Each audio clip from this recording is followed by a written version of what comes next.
Good morning, Anne. Good morning, James. And good morning, everybody. Hopefully you are all having a wonderful bank holiday weekend or a wonderful week if you're listening later on in the week. So here we are, Anne, Sunday morning once again. Yes. Are you happy to begin? I am, yes, I'm happy to begin. Brilliant. Where shall we start this morning? Okay. I'd like to start from last week's podcast. Yes, okay. When we were talking about your car being taken from the house. Okay, brilliant. So if you didn't listen to last week's podcast, feel free and please do have a listen to the episode. But long story short, there was a house burglary, house broken into, car keys stolen amongst a few other bits and bobs, and my car stolen, taken. Yes. Yeah, I know, it is a wow. And it's wow, been a yes. real roller coaster of a week. we will talk about it, I'm sure, shortly. Okay, well, over to you. Carry on. So, obviously I don't, well, it's not obvious, but I don't notice cars. I don't know the names of cars or anything. Yeah. It's something that doesn't, as a woman, it doesn't interest me at all. Right. So your car was white with a black roof. Yeah. And that's the only thing I know about it. So when people ask me... I understand, yeah. You know, they say to me, the first thing people... It's amazing. What type of car was it? What type of car was it? Yeah. And I say a Volkswagen. But then... Oh, right, okay, so you did know. I did know that. Yeah. But they're not asking me. They're asking me what type of car it was. Yeah. So, and I say, I really don't know what type of car it was. Yeah. So then they start talking about their own cars. Yeah. So I had one person who said to me that when they blink or they yawn, their car tells them to stop and have a coffee. Right. Oh, wow. Which scared me. It really scared me. Okay. But it started to scare me when you got your own car, because this is the first time I've seen it. Yeah. It was when you turned the engine off and was getting out of the car when I was in it. It said, James, have you got everything with you? It did. It has a notice on the screen that said, yeah. So it was a prompt, absolutely, yeah. Yes.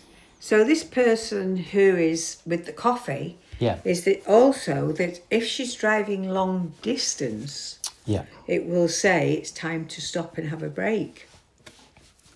So that's what is bothering me, because where my thinking goes is, if the cars are, if that's happening within your own car now, which you haven't asked for, that's automatically in your car. Yeah.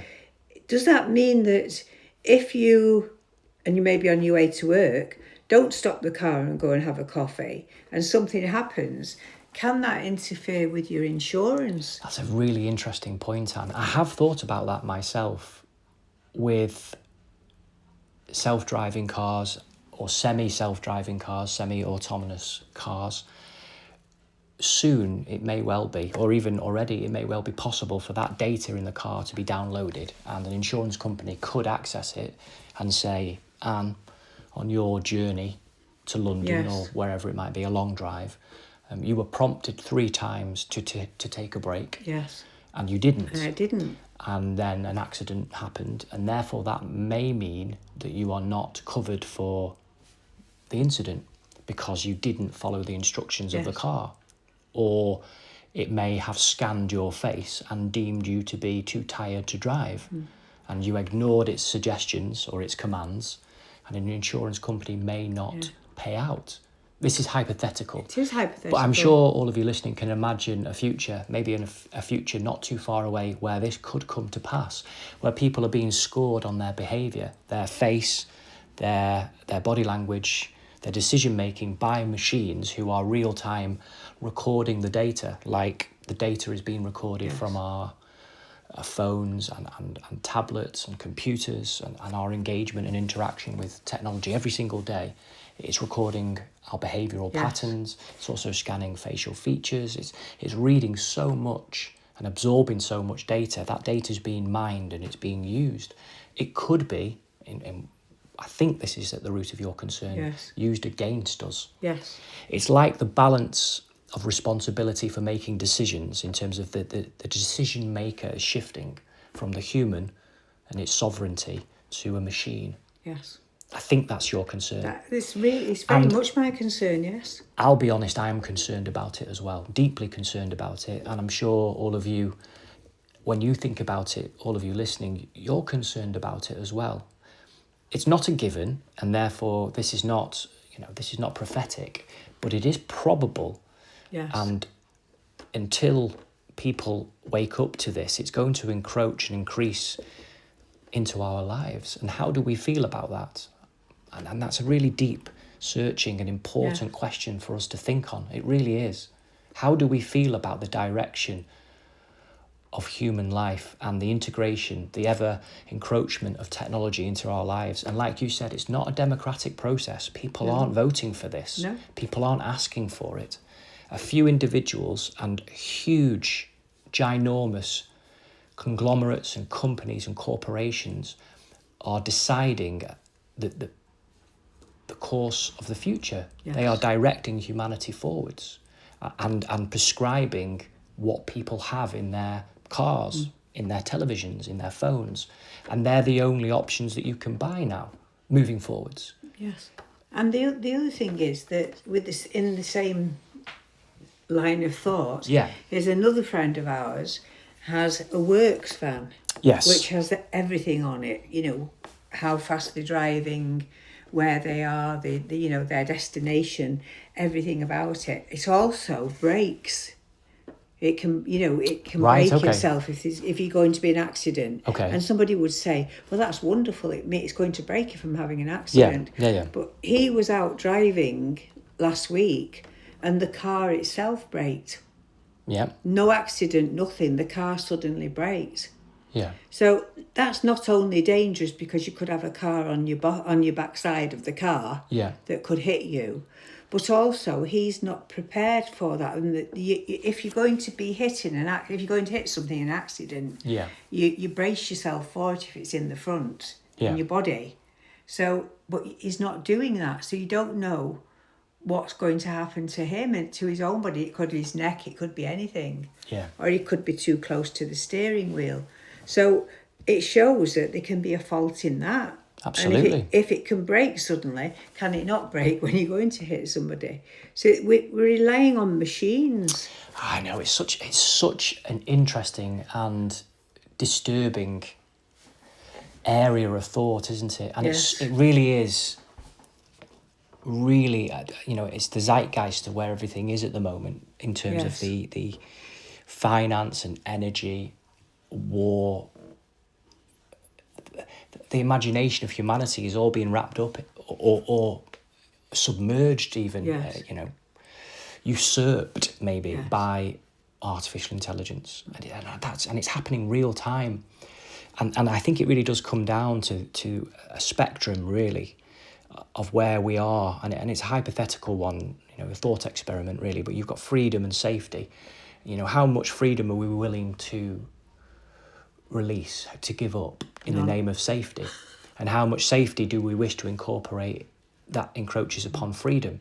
And it's not easily answered with things like seat belts. I'm talking about in the driving sense first and foremost, but in life generally. But driving, we wear seat belts, we have traffic lights. It could be argued that is an encroachment on human freedom. Yes. You are made to wear a seatbelt. Who has the authority to make anybody wear a seatbelt? But we accept it. It's law, and it makes sense. Yes. But it is an encroachment, and I would imagine, I wasn't there. I think you were, when people didn't have to wear seatbelts, and then they did have to wear them, and it became law. Yeah. But it makes sense. And there were 6 people in a car as well. Yeah. So people. I'm not trying to say anything is right or wrong in and of itself, but the idea is that where do we draw the lines? And those lines keep resetting. And how far does it go? And how far will it go? It's in the name of freedom. Yes. Against safety. And safety somehow feels like it's an element of control as well. I think it's that part of machines having a controlling element over humanity. Where does the sovereignty shift from the decision maker being the individual human and groups of humans and society as a whole as humanity making decisions, sometimes very bad decisions, but sovereign decisions about themselves, for themselves and others, and machines making those decisions? In the is that sort of what you're thinking? I agree with everything you're saying. In the 80s, there was a programme called Big Brother is Watching You. Right. That sounds very Orwellian. It was, very much so. And that programme really frightened lots and lots of people, because it was a programme of being watched as you were only watched as you were going down the street. And that's reality now, isn't it? And it's absolute reality now. It is. Britain really is a surveillance state. When you think from the 80s, that's happened. But then going from this sort of control and talking about AI, it led me into looking into some other things. So I was looking into AI itself. Artificial intelligence. Yeah, okay. And mainly because Darcy, which I read out Darcy's book a few weeks ago, the 10-year-old. It really hit the nail on the head, didn't it? Yes, on AI. It was brilliant. Well done, Darcy. And she talked about water. She did, yes. And I'll be honest, I didn't know what she was talking about. It's using a lot of water. Yeah. And I would say most people who are listening now wouldn't know either. Wouldn't have thought about it. And then I found this article on how much water does artificial intelligence consume. And I thought, I didn't know it consumed any. I really didn't. And then what it says is it consumes billions of gallons of water annually, primarily for cooling down and centres using AI. Yeah, it's the super data centres, the supercomputers, so the hubs. An extraordinary amount of water is needed to cool the data centres, the processors for these supercomputers. So they project to use 68 billion gallons by 2028. Wow. Whereas we've used in 2023 17 billion. So it's gone up from 17 billion to that amount. Wow. So that will increase because there'll be more and more types of AI. So, but then it also talks about it in relation to these cooling systems that you have for your heating outside. Right. So those are using, but at the end of it, because I'm not going to read it all to you, it does say that AI has to use water for most things, for the systems to work. Yeah. So how does it? I don't understand how it cools it or why it has to cool it. So how hot are things getting? Extremely hot. I don't know in terms of scientifically specifically. So I'm just off the top of my head, extremely hot. So the amount of heat that's produced would make it malfunction. So it constantly has to be cooled. So machines, computers, and certainly these enormous supercomputers and these data centers need to be constantly cooled by cooling systems, and those cooling systems work using water. It's a technology itself, but so it's the spray, the mist, the cooling of the water.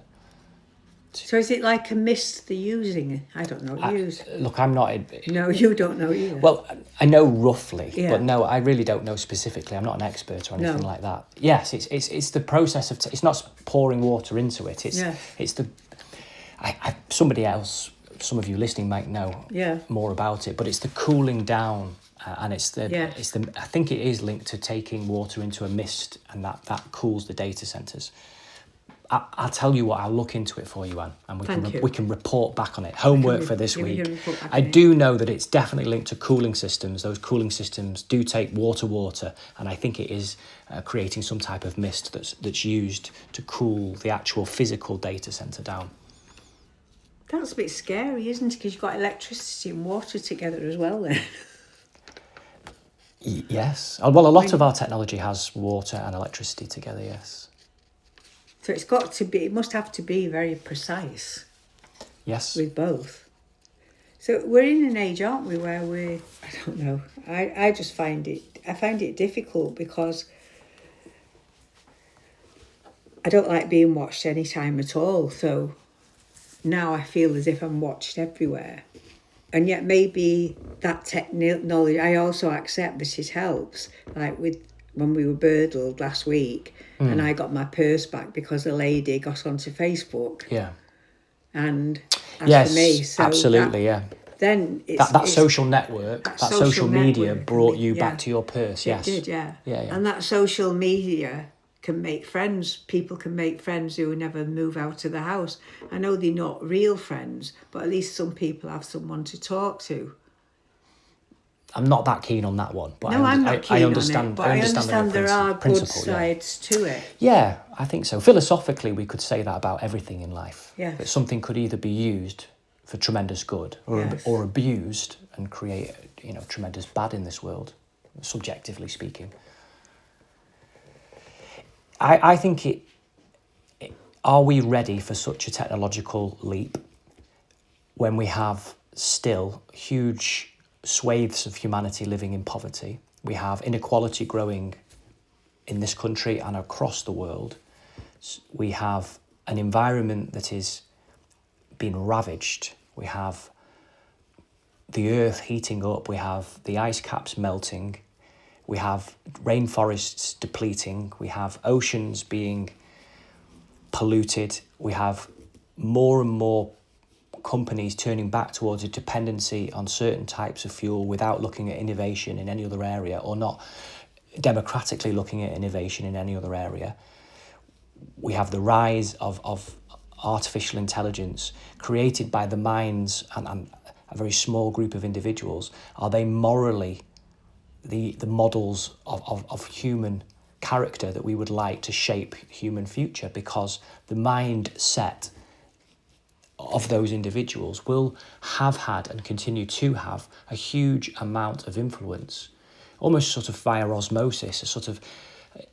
It seeps into the direction of the technological travel. And I would say, for the most part, I've never met these individuals, but they do not seem to have the highest amount of moral fibre, and sometimes very little moral fibre at all. So that is of concern. We should have conscience at the heart of all of this.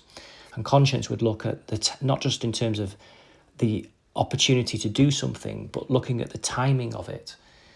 Is this the right time to make this? Is it only going to, get my thoughts out. Is it going to close the inequality, or is it going to widen the inequality? And I think for the vast majority of people who have a conscience, who can think, I'm sure all of you listening this morning will be saying loud and clear, this is going to widen inequality across the world. This is going to create a new, almost like a new feudal system, potentially, and probably, as things currently stand. This is not democratic. No one has voted for this. A few technological supergiants driven by a few individuals, but huge companies and big tech is shaping humanity's future and is deciding what cars, what phones, what modes of travel, generally speaking, people have access to without providing any other options, realistic options. People, therefore, to continue their lives, have to have these apparatus because everything's gone online, everything's gone digital, everything's connected to this. It's very difficult to have any kind of modern life outside of this system. The system is dictating to people, this is what you have to have. You have to have this phone. You have to have these apps. You have to have this in your house. And soon you have to drive these types of cars. People aren't choosing it really. It's not really the marketplace that's choosing this. People will say that it is, but it isn't, because it's being created for the people to buy, not because people are demanding it. We've had in the past 6-12 months, I can't remember exactly, but certainly in the last year, 6 to 12 months, individuals that have been incentivized potentially with trillions of dollars, over $1 trillion of income, an obscene amount of money to take the value of companies up, and to do that to create X amount of cars, but mostly to create X amount of robots and get them out into the world, because it's going to make a huge amount of money.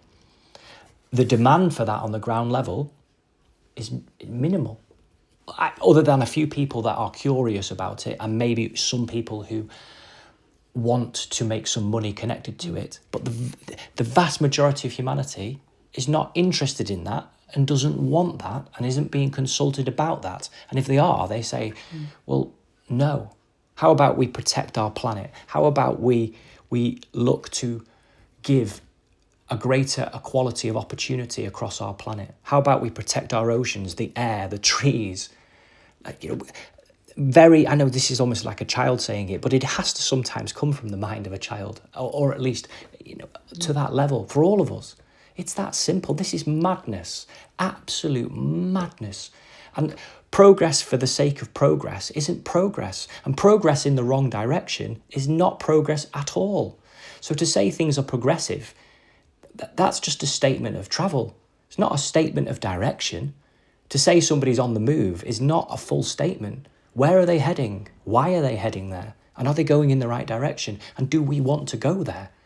That's made me think, as you were talking then, it's actually made me think when you're talking about the earth heating and, what's happening.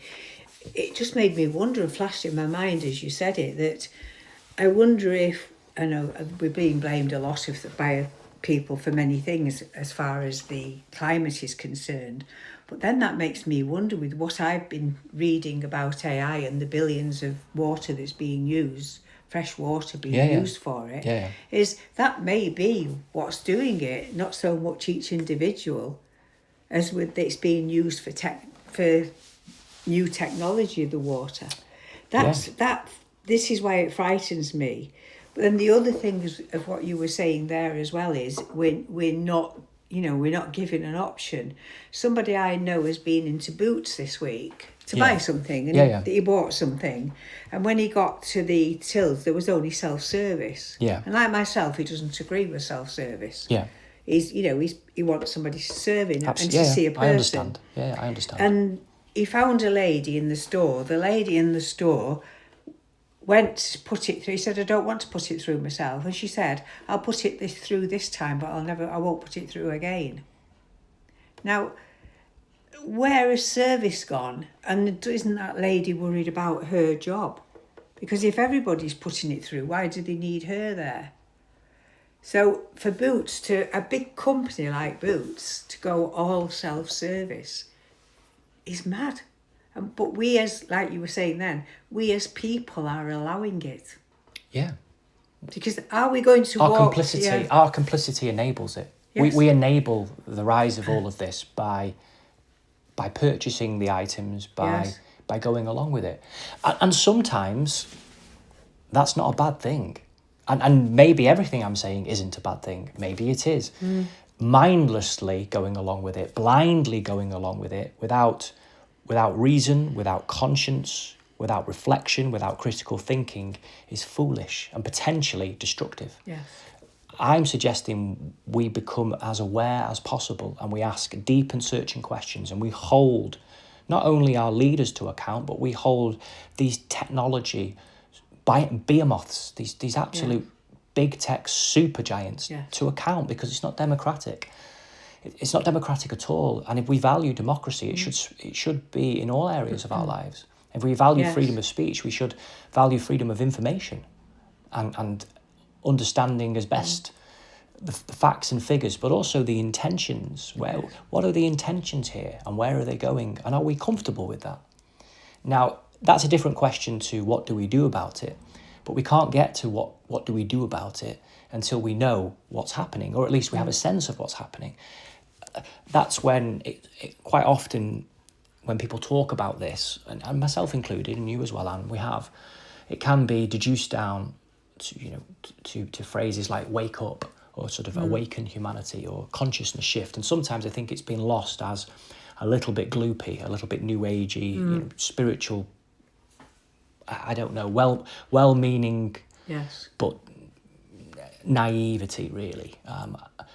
But I have never, as you have, and I'm sure many people across the world, mean it genuinely, and from a perspective, from a critical mind, saying we need to wake up, and we need to examine what's happening and decide how we feel about it, or at least feel how we feel about it, and then decide on a course of action. And quite often, as it is, confusion, a sense of disorientation, a malaise really can set in, because it's overwhelming from all angles, whether it's the economy, war, the environment, artificial intelligence, social change, happening exponentially. I mean, this technology is the biggest change that humanity has ever had. I think really in terms of an evolutionary step, it's something akin to fire, the discovery of fire. Yes. And it really is an enormous step. It creates fire as well.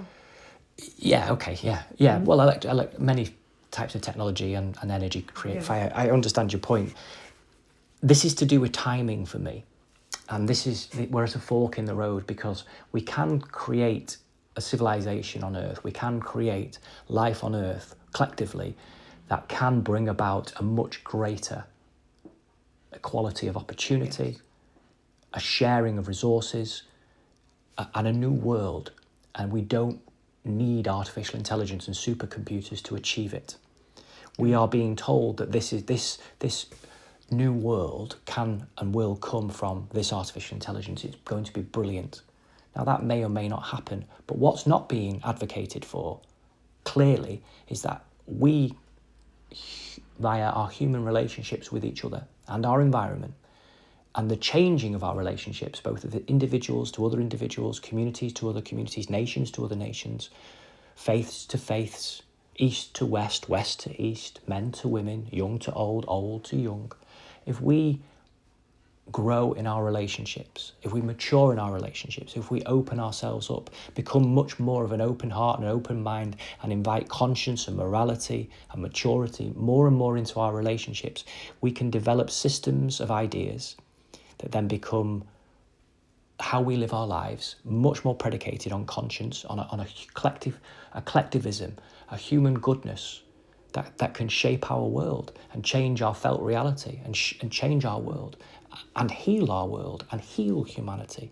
That's not being advocated for out there. No. It seems that this is the way, this is the route of travel. We either move there quickly or slowly, but it's happening, and there's either forward or backwards. It's linear, it's binary, it's fixed, and it's not democratic.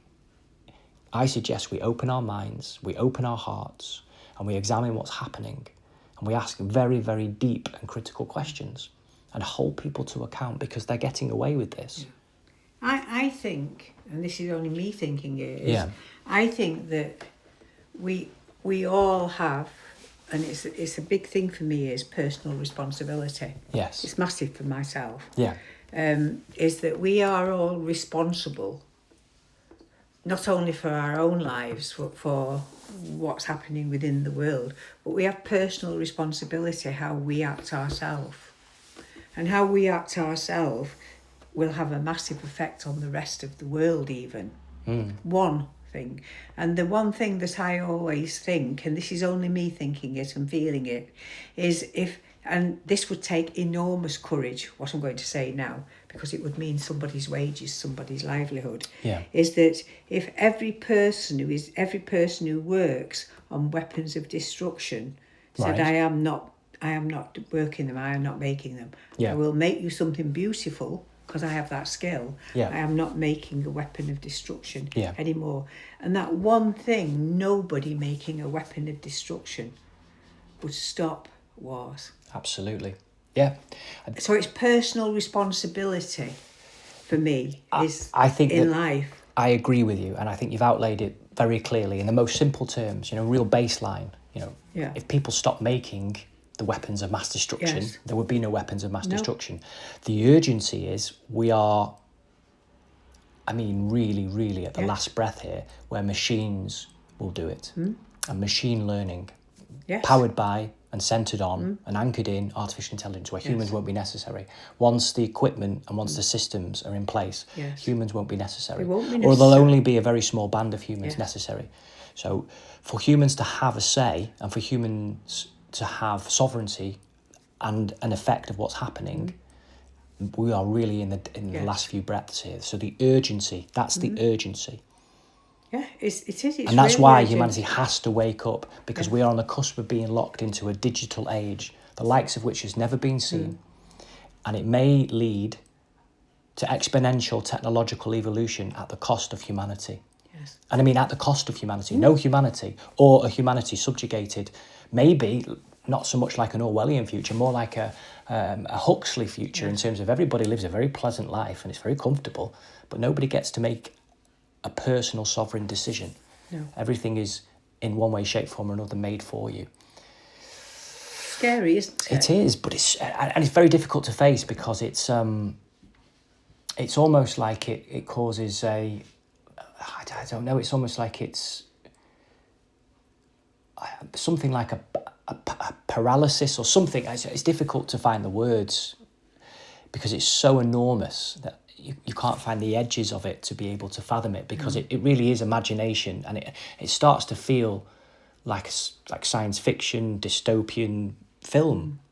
It's like the film The Big Brother Is Watching You has come, yeah, and now people are only just realising. Absolutely. So the lines are becoming blurred between reality and imagination. Yeah.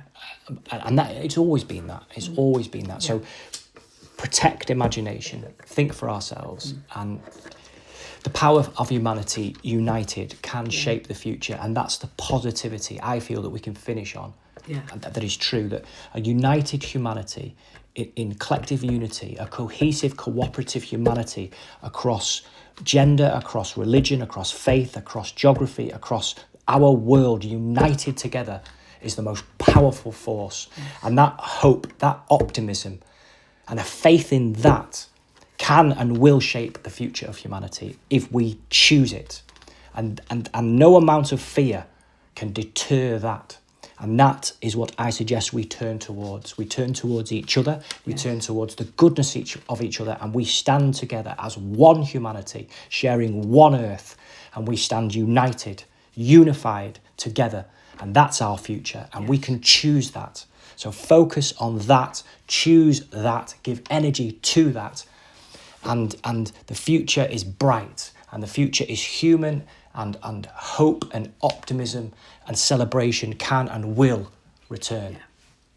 And before we finish, I'd like to just read you, read something else that I've been looking at, and it's jobs that many can't solve. And we've gone into all the technology today and talked about what frightens me. Say that again. Jobs that... Yeah, jobs that many can't solve. Jobs that many can't solve. Yes. Right, okay. So can you repressure a boiler? Are you asking me? Yeah. No. Can you change a light bulb? Yes. Can you put up a shelf? Yes. I don't know how well, but yeah. Can we wire plugs? These are things that are essential in life, and that's what I'm saying to you. But you, all of them you're having to think about.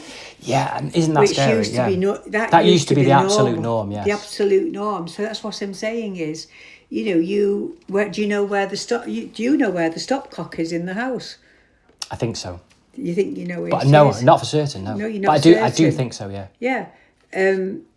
Where the water meters are, things like that. Yes, I know where that is, yeah. So these are normal... I'm better, right, and the scary thing is I'm a lot more accomplished in that area than I was, and I'm not accomplished at all, but I'm much more accomplished in that area than I was. That shows how bad I was. And I wasn't abnormal. My generation really, in terms of life skills, it really is a miss, isn't it? It really is a miss. Yeah. Wow.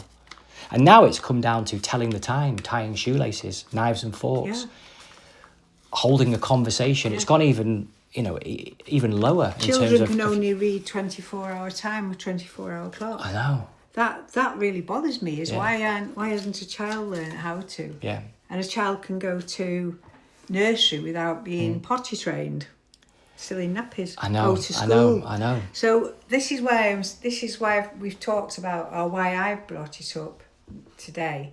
So before we finish, so I'd just like people to look at both sides. Yeah, absolutely. We've covered a lot there. We've certainly opened up a lot. Yeah. I trust and I hope you have all found it interesting and probably somewhat challenging, concerning, and if we choose, hopeful as well. But I certainly hope it stirs a motivation in you all, because if we don't get motivated and we don't get some oomph, things won't change. And if you have any suggestions, please write them in to us. Absolutely, yes. And if you work on the cooling systems in the supercomputers for AI, you can send in the information for Anne to let Anne know exactly how it works. Yes. I'll have a look at it as well. Yeah, but it's interesting. It's fascinating and frightening at the same time. Yes, yeah, absolutely. Well, there you go. Food for thought. Have a wonderful rest of your bank holiday, everybody. and we look forward to being with you and speaking with you again next Sunday morning. Bye. Goodbye, everybody. Bye-bye. Bye-bye.